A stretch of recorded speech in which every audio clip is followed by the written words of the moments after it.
ಮೆಲ್ಕಿಜೆದೇಕನ ಕ್ರಮ ಮತ್ತು ಮಹಾಯಾಜಕ ಎಂಬ ಪ್ರಸಂಗದ ಶೀರ್ಷಿಕೆಯೊಂದಿಗೆ ದೇವರ ವಾಕ್ಯವನ್ನು ಹಂಚಿಕೊಳ್ಳಲು ಬಯಸುತ್ತೇನೆ. ಹಳೆ ಒಡಂಬಡಿಕೆಯನ್ನು ಸೂಚಿಸುವ ಮೋಶೆಯ ನಿಯಮದಲ್ಲಿ ಆರೋನನ ಕ್ರಮವಿದೆ.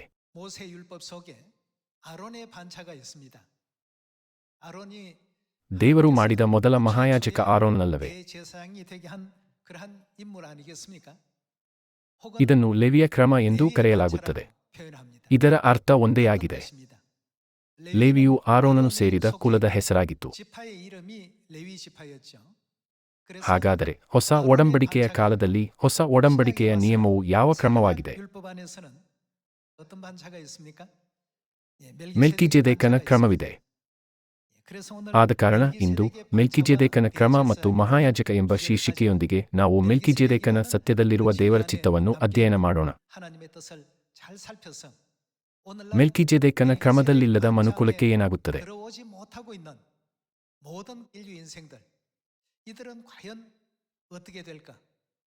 ಮೆಲ್ಕಿಜೆದೇಕನ ಕ್ರಮದಲ್ಲಿರುವವರಿಗೆ ದೇವರ ವಾಗ್ದಾನವೇನು? ಈ ವಿಷಯವನ್ನು ನೋಡೋಣ.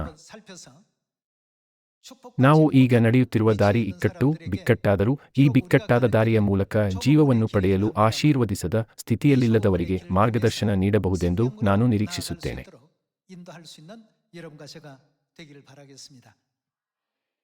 ಇಬ್ರಿಯರಿಗೆ ಅಧ್ಯಾಯ 4 ನೋಡೋಣ.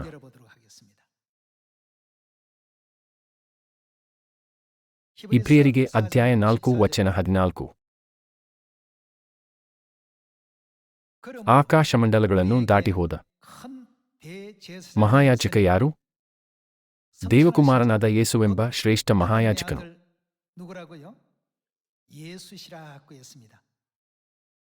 ಇಬ್ರಿಯರಿಗೆ ಅಧ್ಯಾಯ 4ರಲ್ಲಿ ಯೇಸುವಿನ ಶೀರ್ಷಿಕೆ ಏನಾಗಿದೆ? ಅವರು ಶ್ರೇಷ್ಠ ಮಹಾಯಾಜಕ. ಹಾಗಾದರೆ ಯಾಜಕರು ಆರಾಧನೆಯನ್ನು ಮುನ್ನಡೆಸುವವರು ಮತ್ತು ಯಜ್ಞಗಳನ್ನು ನೋಡಿಕೊಳ್ಳುವವರಲ್ಲವೇ? ಹಳೆ ಒಡಂಬಡಿಕೆಯ ಕಾಲದಲ್ಲಿ ಹಳೆ ಒಡಂಬಡಿಕೆಯ ಯಜ್ಞಬಲಿಯ ನಿಯಮವಿತ್ತು ಮತ್ತು ಹೊಸ ಒಡಂಬಡಿಕೆಯ ಕಾಲದಲ್ಲಿ ಹೊಸ ಒಡಂಬಡಿಕೆಯ ಯಜ್ಞಬಲಿಯ ನಿಯಮವಿದೆ. ನಾವು ಆ ಯಜ್ಞಬಲಿಯನ್ನು ಆಧುನಿಕ ಪರಿಭಾಷೆಯಲ್ಲಿ ಆರಾಧನೆ ಎಂದು ಉಲ್ಲೇಖಿಸುತ್ತೇವೆ. ಹೀಗೆಂದು ಬರೆಯಲಾಗಿದೆ: ಆಕಾಶಮಂಡಲಗಳನ್ನು ದಾಟಿಹೋದ ದೇವಕುಮಾರನಾದ ಯೇಸುವೆಂಬ ಶ್ರೇಷ್ಠ ಮಹಾಯಾಜಕನು. ಯೇಸು ಯಾವ ತರಹದ ಮಹಾಯಾಜಕರಾಗಿದ್ದರು? ಆರೋನನ ಕ್ರಮ ಮತ್ತು ಮೆಲ್ಕಿಜೆದೇಕನ ಕ್ರಮವಿದೆ. ಯೇಸು ಮಹಾಯಾಜಕನಾಗಿರುವುದರಿಂದ ಹೊಸ ಒಡಂಬಡಿಕೆಯ ಕಾಲದಲ್ಲಿಯೂ ಸಹ ಆರಾಧನೆಗೆ ನಿಯಮಗಳಿವೆ ಎಂದು ನಾವು ಸ್ಪಷ್ಟವಾಗಿ ನೋಡಬಹುದು, ಅಲ್ಲವೇ?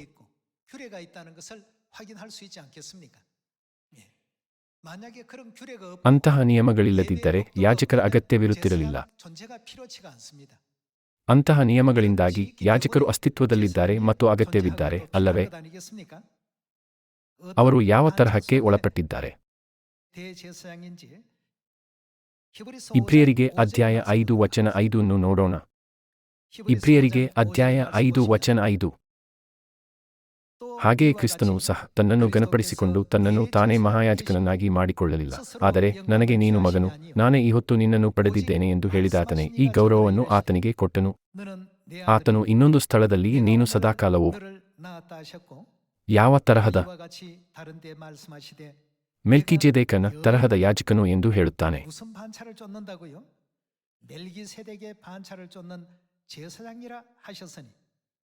ಇಲ್ಲಿ ಯೇಸುವನ್ನು ಮೆಲ್ಕಿಜೆದೇಕನ ತರಹದ ಮಹಾಯಾಜಕ ಎಂದು ಕರೆಯಲಾಗುತ್ತದೆ. ವಚನ 7.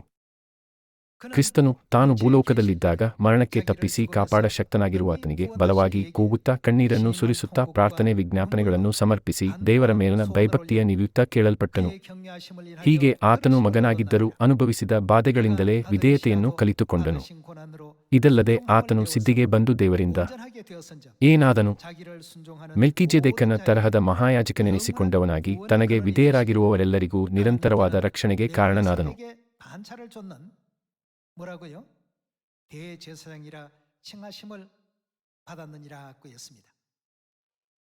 ಆದ ಕಾರಣ ಯೇಸು ಮೆಲ್ಕಿಜೆದೇಕನ ತರಹದ ಮಹಾಯಾಜಕನೆಂದು ನಾವು ದೃಢೀಕರಿಸಬಹುದು.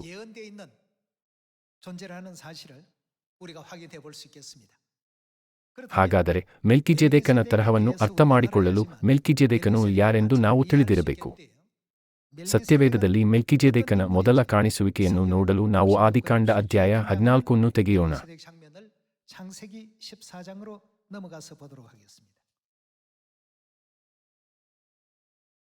ನಾವು ಆದಿಕಾಂಡ ಅಧ್ಯಾಯ 14 ವಚನ 17ಕ್ಕೆ ಹೋಗೋಣ.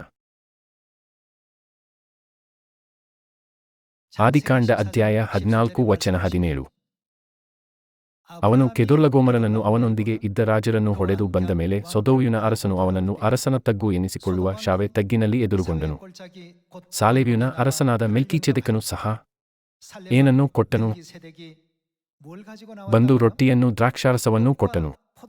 ಇವನು ಪರಾತ್ಪರನಾದ ದೇವರ ಯಾಜಕನಾಗಿದ್ದು ಅಬ್ರಾಮನನ್ನು ಆಶೀರ್ವದಿಸಿ, ಭೂಮ್ಯಾಕಾಶಗಳನ್ನು ನಿರ್ಮಾಣ ಮಾಡಿದ ಪರಾತ್ಪರನಾದ ದೇವರ ಆಶೀರ್ವಾದವು ಅಬ್ರಾಮನಿಗೆ ಆಗಲಿ. ಪರಾತ್ಪರನಾದ ದೇವರು ನಿನ್ನ ಶತ್ರುಗಳನ್ನು ನಿನ್ನ ಕೈಗೆ ಒಪ್ಪಿಸಿದ್ದಕ್ಕಾಗಿ ಆತನಿಗೆ ಸ್ತೋತ್ರ ಎಂದು ಹೇಳಿದನು.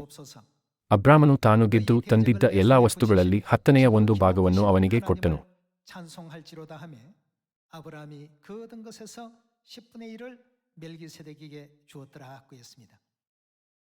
ಇಲ್ಲಿ ಸಾಲೇಮಿನ ಅರಸನಾದ ಮೆಲ್ಕಿಜೆದೇಕನು ಅಬ್ರಹಾಮನಿಗೆ ರೊಟ್ಟಿ ಮತ್ತು ದ್ರಾಕ್ಷಾರಸದಿಂದ ಆಶೀರ್ವದಿಸಿದ್ದನ್ನು ನಾವು ನೋಡಬಹುದು. ಎಷ್ಟಾದರೂ ನಾವು ಅವರ ಶೀರ್ಷಿಕೆಯನ್ನು ನೋಡಿದಾಗ ಅವನು ಪರಾತ್ಪರನಾದ ದೇವರ ಯಾಜಕ ಎಂದು ಸತ್ಯವೇದವು ಹೇಳುತ್ತದೆ. ಅಬ್ರಹಾಮನ ಕಾಲದಲ್ಲಿ ಯಾಜಕರು ಪಶುಗಳ ರಕ್ತದಿಂದ ಯಜ್ಞಬಲಿಯನ್ನು ಅರ್ಪಿಸಿದರು. ಹಾಗಾಗಿ ರೊಟ್ಟಿ ಮತ್ತು ದ್ರಾಕ್ಷಾರಸದೊಂದಿಗೆ ಯಜ್ಞವನ್ನು ಅರ್ಪಿಸುವುದು ಬಹಳ ವಿಶಿಷ್ಟವಾಗಿತ್ತು.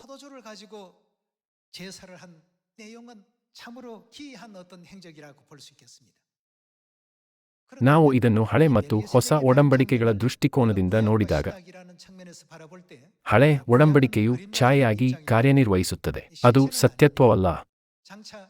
ದೇವರು ಹಳೆ ಒಡಂಬಡಿಕೆಯಲ್ಲಿನ ಪ್ರವಾದನೆಯ ಮೂಲಕ ಸತ್ಯತ್ವ ನಂತರ ಬರುತ್ತದೆ ಎಂದು ತೋರಿಸಿದರು. ಈ ಪ್ರವಾದನೆಗಳ ನೆರವೇರಿಕೆಯಾಗಿ ಈ ಭೂಮಿಗೆ ಯಾರು ಬಂದರು? ನಾವು ಇಬ್ರಿಯರಿಗೆ ಅಧ್ಯಾಯ 5 ವಚನ 8ರಲ್ಲಿ ದೃಢಪಡಿಸಿಕೊಂಡಂತೆ ಮೆಲ್ಕಿಜೆದೇಕನ ಕ್ರಮದಲ್ಲಿ ಯೇಸುವನ್ನು ಮಹಾಯಾಜಕನಾಗಿ ನೇಮಿಸಲಾಯಿತು. ಸತ್ಯವೇದವು ನಮಗೆ ಇದನ್ನು ಸ್ಪಷ್ಟವಾಗಿ ಹೇಳುತ್ತದೆ. ಮೆಲ್ಕಿಜೆದೇಕನು ಅಬ್ರಹಾಮನಿಗೆ ರೊಟ್ಟಿ ಮತ್ತು ದ್ರಾಕ್ಷಾರಸದೊಂದಿಗೆ ಆಶೀರ್ವದಿಸಿದಂತೆ ನೆರವೇರಿಕೆಯಾದ ಯೇಸು ಕ್ರಿಸ್ತನು ಜನರಿಗೆ ರೊಟ್ಟಿ ಮತ್ತು ದ್ರಾಕ್ಷಾರಸದೊಂದಿಗೆ ಆಶೀರ್ವದಿಸಿದ ದೃಶ್ಯವೂ ಇರಬೇಕಲ್ಲವೇ?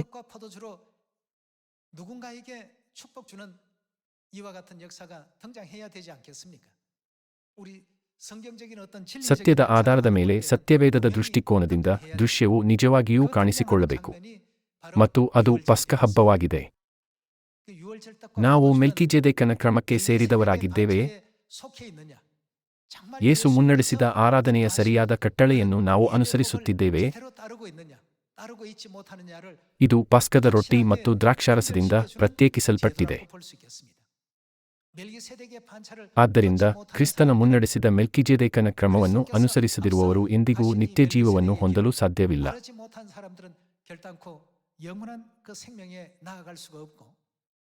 ಅಂತಹ ಜನರು ಮಹಾಪವಿತ್ರ ಸ್ಥಾನವನ್ನು ಪ್ರವೇಶಿಸಲು ಸಾಧ್ಯವಿಲ್ಲ ಎಂದು ಸತ್ಯವೇದವು ಹೇಳುತ್ತದೆ. ಮೊದಲಿಗೆ ಯೇಸುಕ್ರಿಸ್ತನು ಮೆಲ್ಕಿಜೆದೇಕನ ತರಹದ ಮಹಾಯಾಜಕನಾಗಿ ಈ ಭೂಮಿಗೆ ಬಂದರು ಮತ್ತು ರೊಟ್ಟಿ ಮತ್ತು ದ್ರಾಕ್ಷಾರಸದ ಮೂಲಕ ಮನುಕುಲಕ್ಕೆ ನಿತ್ಯಜೀವವನ್ನು ಆಶೀರ್ವದಿಸಿದರು ಎಂದು ದೃಢಪಡಿಸಿಕೊಳ್ಳೋಣ.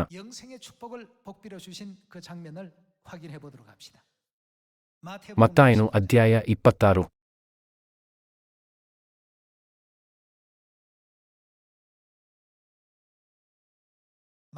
ಮತ್ತಾಯನು ಅಧ್ಯಾಯ 26 ವಚನ 17 ನೋಡೋಣ.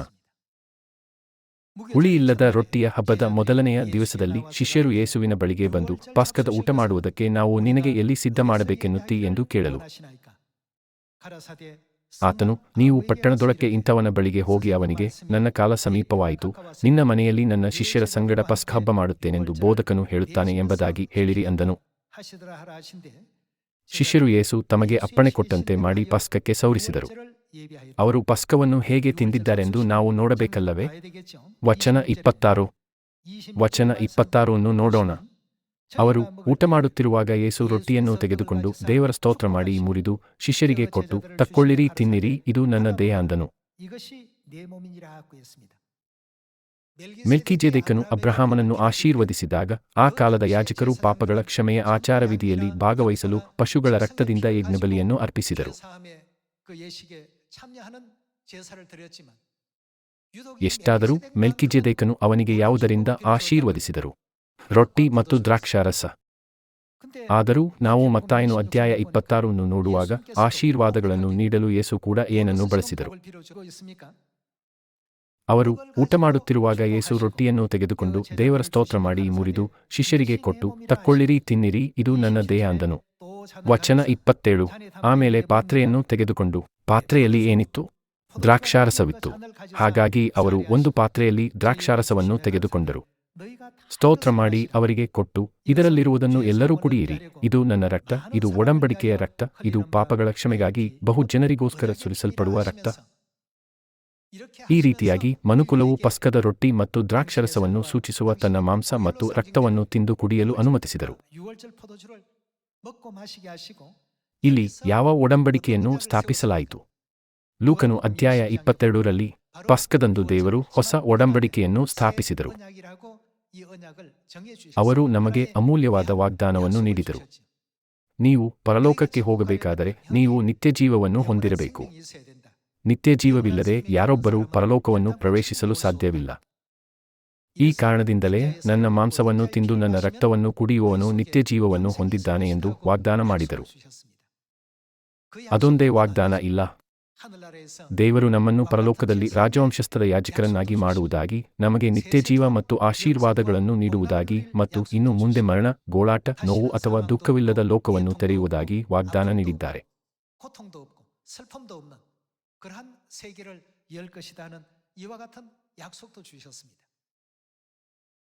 ಸೂರ್ಯನ ಬೆಳಕು ಬೇಕಾಗುವುದಿಲ್ಲ, ದೇವರಾದ ಕರ್ತನೆ ಅವರಿಗೆ ಬೆಳಕನ್ನು ಕೊಡುವನು. 빛이 되시고 어둠을 다 물리치시는 주체가 되실 것이니까. 1970ರ ದಶಕದಲ್ಲಿ ಗ್ರಾಮಾಂತರದಲ್ಲಿ ಅನೇಕ ಡಾಂಬರುಗಳಿಲ್ಲದ ರಸ್ತೆಗಳು ಇದ್ದವು. ಇಂತಹ ಊರುಗಳಲ್ಲಿ ಡಾಂಬರು ಹಾಕಿದ್ದಕ್ಕೆ ಜನ ಸಂತಸಪಡುತ್ತಿದ್ದರು. ಎಷ್ಟಾದರೂ ಪರಲೋಕದ ಯೆರೂಸಲೇಮ್ ಪಟ್ಟಣದ ಬೀದಿಗಳು ಯಾವುದರಿಂದ ಮಾಡಲ್ಪಟ್ಟಿದೆ? ಅಮೂಲ್ಯವಾದ ರತ್ನಗಳಿಂದ ಅಲಂಕರಿಸಲ್ಪಟ್ಟ ಮನೆಗಳೊಂದಿಗೆ ಸ್ಫಟಿಕದಂತೆ ಸ್ಪಷ್ಟವಾದ ನಗರದಲ್ಲಿ ಬೀದಿಗಳು ಶುದ್ಧ ಚಿನ್ನದಿಂದ ಮಾಡಲ್ಪಟ್ಟಿದೆ. ನಾನು ಅಂತಹ ಅದ್ಭುತ ಸ್ಥಳದಲ್ಲಿ ಜೀವಿಸಬಹುದೇ? ನಾವು ವಾಸಿಸುವ ನಗರವು ಮುತ್ತುಗಳು, ನೀಲಮಣಿಗಳು, ಮಾಣಿಕ್ಯಗಳು ಮತ್ತು ಪಚ್ಚೆಗಳಂತಹ ಅಮೂಲ್ಯವಾದ ರತ್ನಗಳಿಂದ ಅಲಂಕರಿಸಲ್ಪಟ್ಟಿದೆ ಮತ್ತು ಬೀದಿಗಳು ಶುದ್ಧ ಚಿನ್ನದಿಂದ ಮಾಡಲ್ಪಟ್ಟಿದೆ. ಜನರು ಹೆಚ್ಚು ಅಪೇಕ್ಷಿಸುವುದನ್ನು ಬಳಸಿಕೊಂಡು ಪರಲೋಕರಾಜ್ಯದ ಕುರಿತು ಸತ್ಯವೇದವು ವಿವರಿಸುತ್ತದೆ, ಏಕೆಂದರೆ ಅದು ನಮ್ಮ ಪದಗಳಿಗೂ ಮೀರಿದೆ.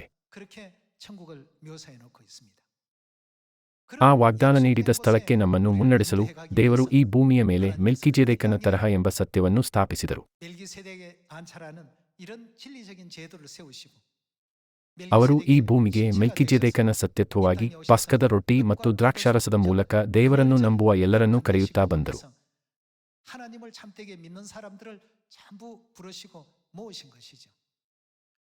ಈ ಕ್ರಮವನ್ನು ಪ್ರವೇಶಿಸಲು ವಿಫಲರಾದವರು ಪರಲೋಕಕ್ಕೆ ಹಿಂತಿರುಗಲು ಸಾಧ್ಯವಿಲ್ಲ. ಸದಸ್ಯರೇ, ನೀವು ಈ ಭೂಮಿಯು ಆಶ್ರಯನಗರವಾಗಿದೆ ಎಂದು ಅಧ್ಯಯನ ಮಾಡಿದ್ದೀರಿ ಅಲ್ಲವೇ? ಆಶ್ರಯನಗರದಲ್ಲಿರುವ ಮಹಾಯಾಜಕನು ಮರಣ ಹೊಂದಿದ ನಂತರವೇ ಪಾಪಿಗಳು ಸ್ವದೇಶಕ್ಕೆ ಹಿಂತಿರುಗಲು ಸಾಧ್ಯವಿದೆ ಅಲ್ಲವೇ?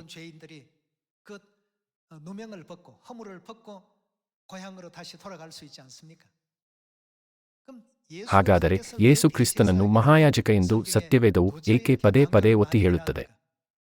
ಹಳೆ ಒಡಂಬಡಿಕೆಯಲ್ಲಿನ ಆಶ್ರಯನಗರದ ಕುರಿತು ಪ್ರವಾದನೆಯು ತೋರಿಸುವಂತೆ ಮಹಾಯಾಜಕನಾದ ಯೇಸು ಕ್ರಿಸ್ತನ ಮರಣದ ಮೂಲಕ ಮನುಕುಲವು ಪರಲೋಕಕ್ಕೆ ಹಿಂತಿರುಗುವ ಮಾರ್ಗವು ತೆರೆಯುತ್ತದೆ.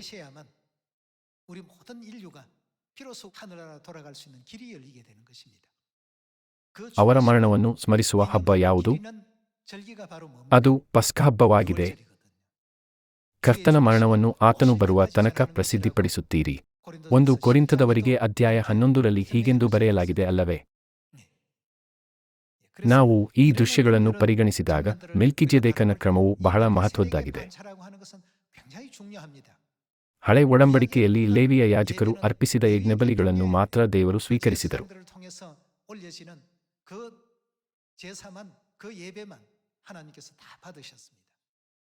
ಹೊಸ ಒಡಂಬಡಿಕೆಯ ಕಾಲದಲ್ಲಿ ಮೆಲ್ಕಿಜೆದೇಕನ ಕ್ರಮವನ್ನು ಅನುಸರಿಸದ ಆರಾಧನೆಯನ್ನು ದೇವರು ಸ್ವೀಕರಿಸುವುದಿಲ್ಲ.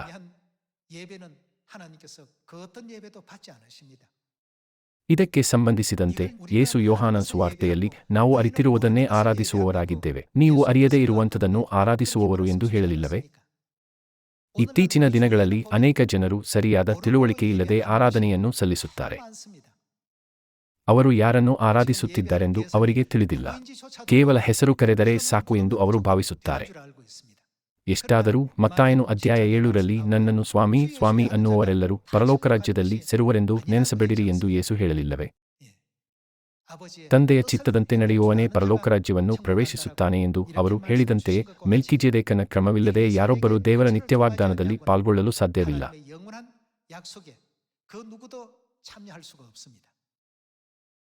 ಸತ್ಯವೇದದಲ್ಲಿರುವ ಪುರಾವೆಗಳ ಮೂಲಕ ಇದನ್ನು ಪರಿಶೀಲಿಸೋಣ. ನಾವು ಇಬ್ರಿಯರಿಗೆ ಅಧ್ಯಾಯ 6ಕ್ಕೆ ಹೋಗೋಣ.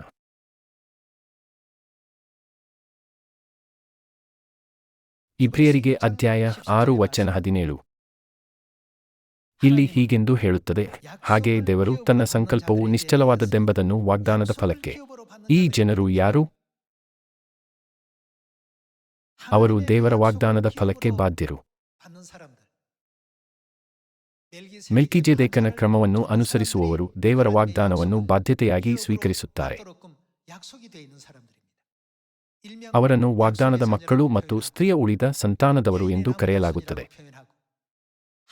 ಸತ್ಯವೇದವು ಅವರನ್ನು ದೇವರ ಆಜ್ಞೆಗಳನ್ನು ಪವಿತ್ರವಾಗಿ ಕೈಗೊಳ್ಳುವವರು ಎಂದು ವರ್ಣಿಸುತ್ತದೆ. ಇದನ್ನು ದೃಢಪಡಿಸಿಕೊಳ್ಳಲು ಮುಂದುವರಿಸೋಣ. ಹಾಗೆಯೇ ದೇವರು ತನ್ನ ಸಂಕಲ್ಪವು ನಿಶ್ಚಲವಾದದ್ದೆಂಬುದನ್ನು ವಾಗ್ದಾನದ ಫಲಕ್ಕೆ ಬಾಧ್ಯರಾಗುವವರಿಗೆ ಬಹು ಸ್ಪಷ್ಟವಾಗಿ ತೋರಿಸಬೇಕೆಂದು ಏನು ಆಣೆಯಿಟ್ಟು ತನ್ನ ಮಾತನ್ನು ಸ್ಥಿರಪಡಿಸಿದನು. ಆಣೆ ಎಂದರೆ ಅವರು ಖಂಡಿತ ಮಾಡುತ್ತಾರೆ ಎಂದಲ್ಲವೇ? ಇದು ಬದಲಾಗದ ವಾಗ್ದಾನವಾಗಿದೆ. ವಾಗ್ದಾನ ನೀಡಿದವರು ಯಾರು?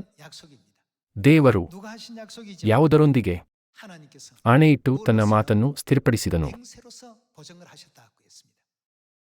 ವಚನ 18. ಆಶ್ರಯವನ್ನು ಹೊಂದಬೇಕೆಂದು ಓಡಿಬಂದು ನಮ್ಮ ಮುಂದೆ ಇಟ್ಟಿರುವ ನಿರೀಕ್ಷೆಯನ್ನು ಹಿಡಿದುಕೊಂಡವರಾದ ನಮಗೆ 2 ನಿಶ್ಚಲವಾದ ಆಧಾರಗಳು ಇರುವ ಕಾರಣ ಬಲವಾದ ಧೈರ್ಯವುಂಟಾಯಿತು. ಈ ಆಧಾರಗಳನ್ನು ಕೊಟ್ಟದ್ದರಲ್ಲಿ ದೇವರು ಸುಳ್ಳಾಡಿರಲಾರನು. ಆ ನಿರೀಕ್ಷೆಯು ನಾವು ದೇವರ ವಾಗ್ದಾನದ ಫಲಕ್ಕೆ ಬಾಧ್ಯರು ಎಂಬ ನಿರೀಕ್ಷೆಯು ನಮ್ಮ ಪ್ರಾಣಕ್ಕೆ ಲಂಗರದ ಹಾಗಿದ್ದು ಭರವಸಕ್ಕೆ ಯೋಗ್ಯವಾದದ್ದು ಸ್ಥಿರವಾದದ್ದೂ ಆಗಿದೆ. ಅದು ತೆರೆಯೊಳಗಣ ದೇವಸಾನ್ನಿಧ್ಯವನ್ನು ಪ್ರವೇಶಿಸುವಂಥದು. ಯೇಸು ಸದಾಕಾಲವೂ ಯಾವ ತರಹದ? ಮೆಲ್ಕಿಜೆದೇಕನ ತರಹದ ಮಹಾಯಾಜಕನಾಗಿದ್ದು ನಮಗೋಸ್ಕರ ಮುಂದಾಗಿ ಹೋಗಿ ಆ ಸಾನ್ನಿಧ್ಯವನ್ನು ಪ್ರವೇಶಿಸಿದ್ದಾನೆ.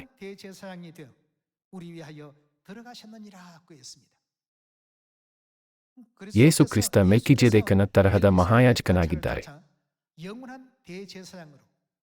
ಅವರು ಸದಾಕಾಲವೂ ಮಹಾಯಾಜಕನಾಗಿದ್ದು ಎಂದು ಬರೆಯಲಾಗಿದೆ. ಇದಕ್ಕೆ ಮಿತಿ ಇದೆಯೇ? ಇಲ್ಲ. ಅವರ ಮೊದಲನೆಯ ಬರುವಿಕೆಯಿಂದ ಪ್ರಾರಂಭಿಸಿ ನಾವು ನಿತ್ಯ ದೇವರ ರಾಜ್ಯವನ್ನು ತಲುಪುವವರೆಗೆ ಇದು ಎಂದಿಗೂ ಕಣ್ಮರೆಯಾಗುವುದಿಲ್ಲ. ಅವರು ಬದಲಾಗದೆ ಅಥವಾ ಮರೆಯಾಗದೆ ಸದಾಕಾಲ ಮೆಲ್ಕಿಜೆದೇಕನ ತರಹದ ಮಹಾಯಾಜಕರಾದರು.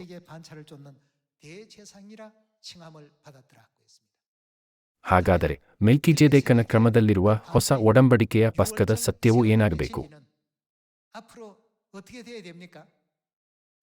ಅದು ಎಂದಿಗೂ ಮರೆಯಾಗದ ಸತ್ಯವಾಗಬೇಕಲ್ಲವೇ? ಕ್ರಿಸ್ತನ ಹೆಜ್ಜೆಗಳನ್ನು ಯಾರು ಅನುಸರಿಸುತ್ತಾರೆ? ವಚನ 19 ಮತ್ತೊಮ್ಮೆ ನೋಡೋಣ. ಈ ಆಧಾರಗಳನ್ನು ಕೊಟ್ಟದ್ದರಲ್ಲಿ ದೇವರು ಸುಳ್ಳಾಡಿರಲಾರನು. ಆ ನಿರೀಕ್ಷೆಯು ನಮ್ಮ ಪ್ರಾಣಕ್ಕೆ ಲಂಗರದ ಹಾಗಿದ್ದು ಭರವಸಕ್ಕೆ ಯೋಗ್ಯವಾದದ್ದು ಸ್ಥಿರವಾದದ್ದೂ ಆಗಿದೆ. ಅದು ತೆರೆಯೊಳಗಣ ದೇವಸಾನ್ನಿಧ್ಯವನ್ನು ಪ್ರವೇಶಿಸುವಂಥದು. ಯೇಸು ಸದಾಕಾಲವೂ ಮೆಲ್ಕಿಜೆದೇಕನ ತರಹದ ಮಹಾಯಾಜಕನಾಗಿದ್ದು ನಮಗೋಸ್ಕರ ಮುಂದಾಗಿ ಹೋಗಿ ಆ ಸಾನ್ನಿಧ್ಯವನ್ನು ಪ್ರವೇಶಿಸಿದ್ದಾನೆ. ಇದು ಕ್ರಿಸ್ತನು ನಡೆದು ಬಂದ ದಾರಿಯಾಗಿದ್ದರೆ ನಾವೇನು ಮಾಡಬೇಕು? ನಾವು ಅವರನ್ನು ಅನುಸರಿಸಬೇಕು. ನಾವು ಯಾವ ರೀತಿಯ ಕ್ರಮವನ್ನು ಹಿಡಿದಿಟ್ಟುಕೊಳ್ಳಬೇಕು? ಮೆಲ್ಕಿಜೆದೇಕನ ಕ್ರಮ. ಇದು ಆರೋನನ ಕ್ರಮವಲ್ಲ. ಇದರರ್ಥ ನಾವು ಮೆಲ್ಕಿಜೆದೇಕನ ಕ್ರಮದ ಮೂಲಕ ಮಾರ್ಗವನ್ನು ಅನುಸರಿಸಬೇಕು. ಈ ಜನರು ವಚನ 17ರಲ್ಲಿ ಉಲ್ಲೇಖಿಸಲಾದ ವಾಗ್ದಾನದ ಫಲಕ್ಕೆ ಬಾಧ್ಯರು. ಹಾಗಾದರೆ ಮೆಲ್ಕಿಜೆದೇಕನ ಕ್ರಮದಲ್ಲಿಲ್ಲದವರು ದೇವರ ವಾಗ್ದಾನವನ್ನು ಹೊಂದಬಹುದೇ? ಖಂಡಿತವಾಗಿ ಇಲ್ಲ.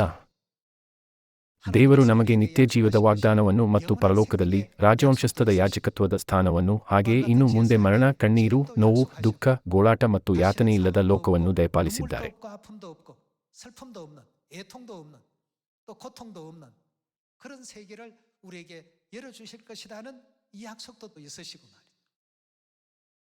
ನಾವು ನಿತ್ಯಜೀವ ಮತ್ತು ಪರಲೋಕದಲ್ಲಿ ಆಶೀರ್ವಾದಗಳನ್ನು ಆನಂದಿಸುತ್ತೇವೆ ಎಂದು ವಾಗ್ದಾನ ನೀಡಿದರು. ಆದ್ದರಿಂದ ಈ ವಾಗ್ದಾನಗಳನ್ನು ಸ್ವೀಕರಿಸಿದವರೆಲ್ಲರೂ ಮೆಲ್ಕಿಜೆದೇಕನ ಕ್ರಮವನ್ನು ಅನುಸರಿಸಬೇಕು ಮತ್ತು ಮೆಲ್ಕಿಜೆದೇಕನ ಸತ್ಯತ್ವವಾಗಿ ಬಂದ ಕ್ರಿಸ್ತನ ಕಾರ್ಯಗಳನ್ನು ನಿಷ್ಠೆಯಿಂದ ಅನುಸರಿಸಬೇಕು.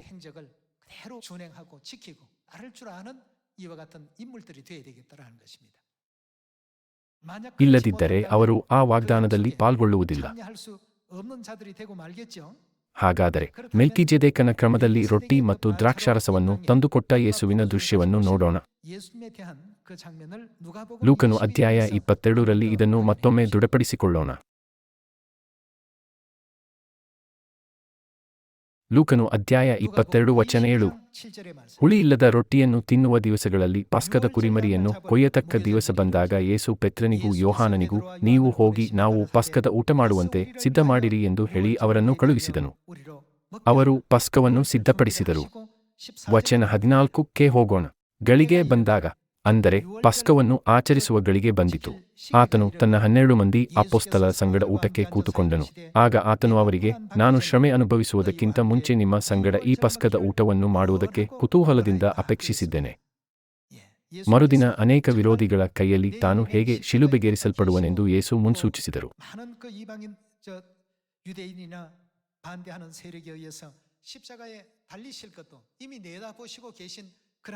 ಅದು ಆ ಕ್ಷಣದ ಹಿಂದಿನ ದಿನವಾಗಿದೆ. ಅವರ ಯಾತನೆಯ ಹಿಂದಿನ ದಿನ. ನಾನು ಈ ಪಸ್ಕವನ್ನು ನಿಮ್ಮೊಂದಿಗೆ ಆಚರಿಸಲು ಒಂದು ಕಾರಣವಿದೆ ಎಂದು ಹೇಳಿದರು. ವಚನ 19 ನೋಡೋಣ. ಬಳಿಕ ಆತನು ರೊಟ್ಟಿಯನ್ನು ತೆಗೆದುಕೊಂಡು ಸ್ತೋತ್ರ ಮಾಡಿ ಮುರಿದು ಅವರಿಗೆ ಕೊಟ್ಟು, ಇದು ನಿಮಗೋಸ್ಕರ ಕೊಟ್ಟಿರುವ ನನ್ನ ದೇಹ, ನನ್ನನ್ನು ನೆನೆಸಿಕೊಳ್ಳುವುದಕ್ಕೋಸ್ಕರ ಹೀಗೆ ಮಾಡಿರಿ ಅಂದನು. ಆ ಸಮಯದಲ್ಲಿ ಯಹೂದಿಗಳು ಹಳೆ ಒಡಂಬಡಿಕೆಯಲ್ಲಿ ಮೋಶೆಯ ಧರ್ಮಶಾಸ್ತ್ರದ ಕಟ್ಟಳೆಗಳನ್ನು ಕೈಗೊಳ್ಳುತ್ತಿದ್ದರು. ಎಷ್ಟಾದರೂ ಯೇಸು ಅಧ್ಯಾಯ 14ರಲ್ಲಿ ಮೆಲ್ಕಿಜೆದೇಕನು ಮಾಡಿದ ರೀತಿಯಲ್ಲಿ ಯೇಸು ಆಚರಿಸಿದರು. ಅವರು ಯಾವುದರೊಂದಿಗೆ ಆಚರಿಸಿದರು? ರೊಟ್ಟಿ. ವಚನ 19ರಲ್ಲಿ ರೊಟ್ಟಿ ಕಾಣಿಸಿಕೊಳ್ಳುತ್ತದೆ. ವಚನ 20 ನೋಡೋಣ. ಊಟವಾದ ಮೇಲೆ ಆತನು ಅದೇ ರೀತಿಯಾಗಿ ಪಾತ್ರೆಯನ್ನು ತೆಗೆದುಕೊಂಡು, ಪಾತ್ರೆಯಲ್ಲಿ ಏನಿತ್ತು? ದ್ರಾಕ್ಷಾರಸ. ಹಾಗಾಗಿ ಅವರು ಪಾತ್ರೆಯಲ್ಲಿ ದ್ರಾಕ್ಷಾರಸವನ್ನು ತೆಗೆದುಕೊಂಡರು. ಈ ಪಾತ್ರೆಯು ಏನಾಗಿದೆ? ನಿಮಗೋಸ್ಕರ ಸುರಿಸಲ್ಪಡುವ ನನ್ನ ರಕ್ತದಿಂದ ಸ್ಥಾಪಿತವಾಗುವ ಹೊಸ ಒಡಂಬಡಿಕೆಯನ್ನು ಸೂಚಿಸುತ್ತದೆ. ಹಳೆ ಒಡಂಬಡಿಕೆಯ ಕಾಲದಲ್ಲಿ ಮೆಲ್ಕಿಜೆದೇಕನು ಅಬ್ರಹಾಮನಿಗೆ ರೊಟ್ಟಿ ಮತ್ತು ದ್ರಾಕ್ಷಾರಸವನ್ನು ಆಶೀರ್ವದಿಸಿದಂತೆಯೇ, ಮೆಲ್ಕಿಜೆದೇಕನ ಸತ್ಯತ್ವವಾದ ಕ್ರಿಸ್ತನು ರೊಟ್ಟಿ ಮತ್ತು ದ್ರಾಕ್ಷಾರಸದ ಮೂಲಕ ಮನುಕುಲವನ್ನು ನಿತ್ಯಜೀವದೊಂದಿಗೆ ಆಶೀರ್ವದಿಸುತ್ತಾರೆ. ಹಾಗಾದರೆ ರೊಟ್ಟಿ ಮತ್ತು ದ್ರಾಕ್ಷಾರಸವನ್ನು ತೆಗೆದುಕೊಂಡು, ಇದು ನನ್ನ ದೇಹ, ಇದು ನನ್ನ ರಕ್ತ ಎಂದು ಹೇಳಿದರು. ಮತ್ತು ಯೋಹಾನನು ಅಧ್ಯಾಯ 6ರಲ್ಲಿ ಅವರು ನಮಗೆ ಬೇರೆ ಯಾವ ವಾಗ್ದಾನವನ್ನು ನೀಡಿದ್ದಾರೆ? ನನ್ನ ಮಾಂಸವನ್ನು ತಿಂದು ನನ್ನ ರಕ್ತವನ್ನು ಕುಡಿಯುವವನು ನಿತ್ಯಜೀವವನ್ನು ಹೊಂದಿದ್ದಾನೆ, ಮತ್ತು ನಾನು ಅವನನ್ನು ಕಡೇ ದಿನದಲ್ಲಿ ಎಬ್ಬಿಸುವೆನು.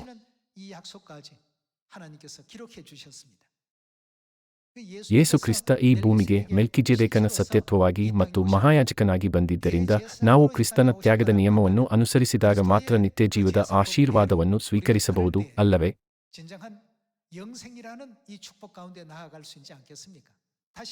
ಇನ್ನೊಂದು ರೀತಿಯಲ್ಲಿ ಹೇಳುವುದಾದರೆ, ನಾವು ಆತ್ಮರಕ್ಷಣೆಯ ವಾಗ್ದಾನವನ್ನು ಹೊಂದಬಹುದು. ಇತ್ತೀಚಿನ ದಿನಗಳಲ್ಲಿ ಲೋಕದಲ್ಲಿ ಹಲವಾರು ಸಭೆಗಳಿವೆ, ಆದರೆ ಅವು ಪಸ್ಕ ಹಬ್ಬವನ್ನು ಆಚರಿಸುವುದಿಲ್ಲ.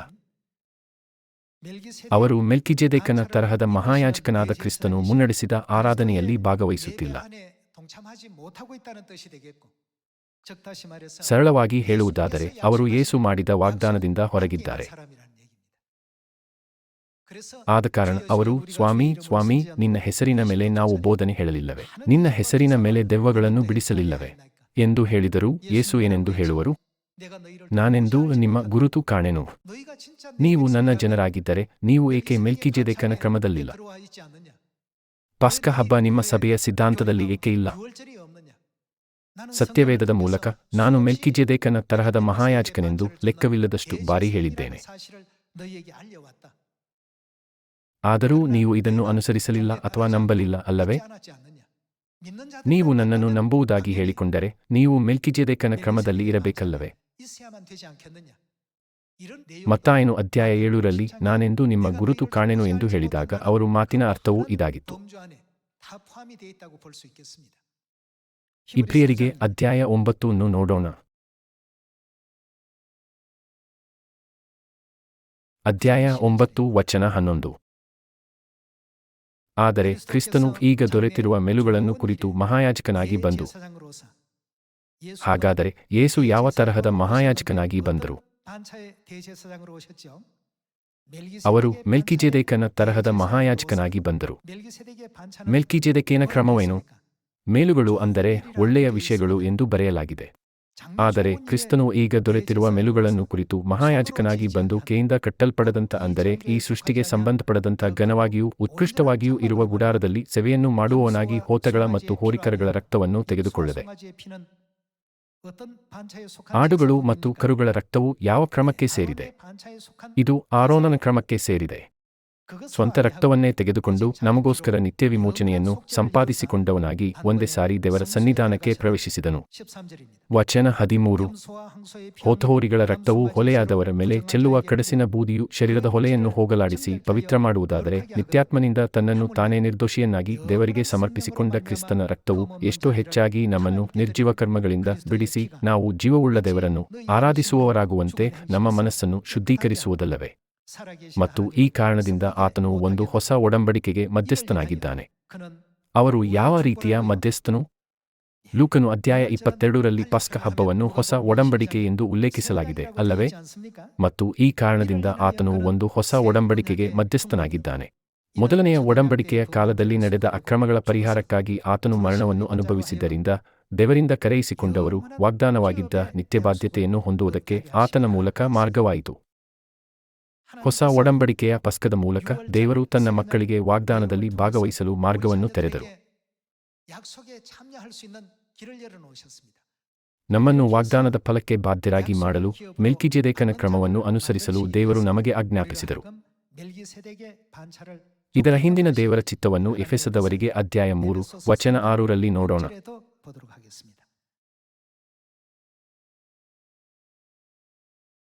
ವಚನ 6 ನೋಡೋಣ.